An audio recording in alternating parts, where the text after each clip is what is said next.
બોટાદ જિલ્લામાં સાર્વત્રિક વરસાદ વરસી રહ્યો છે। ગઢડા તાલુકાના પીપરડી ગામે સીતાપરી નદીમાં ઘોડાપૂર આવ્યું છે। ઇંગોરાણા સીતાપર લીંબડિયા ગામમાં સારો એવો વરસાદ અત્યાર સુધી વરસી ગયો છે। સીતાપરી નદીમાં નવા નીર આવતા પીપરડીથી ઇંગરાળા ગામ વચ્ચેનો રસ્તો બંધ કરવામાં આવ્યો છે। સીતાપરી નદી ગાંડીતુર બનતા ખેડૂતો ખુશખુશાલ છે। તો આપ જુઓ, સીતાપરી નદી છે કે જ્યાં નવા નીર આવ્યા છે, લોકો ખુશ છે। નીરના વધામણા પણ લોકો કરી રહ્યા છે। રઘુવીર પાસે જઈશું, અપડેટ્સ મેળવીશું। રઘુવીર, કેટલો વરસાદ અત્યાર સુધીનો ત્યાં છે, કયા કયા વિસ્તારોમાં વરસાદ અને શું વિગતો તેને લઈને?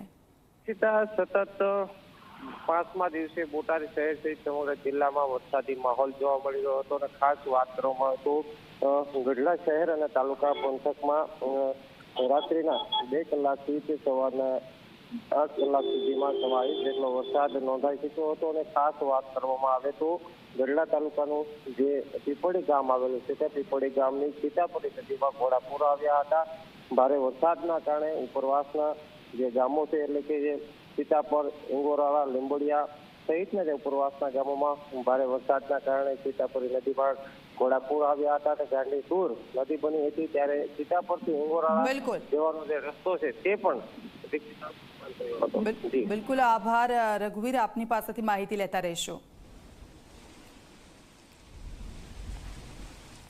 તો રાજકોટના ઉપલેટામાં સતત 3 દિવસથી વરસાદ છે।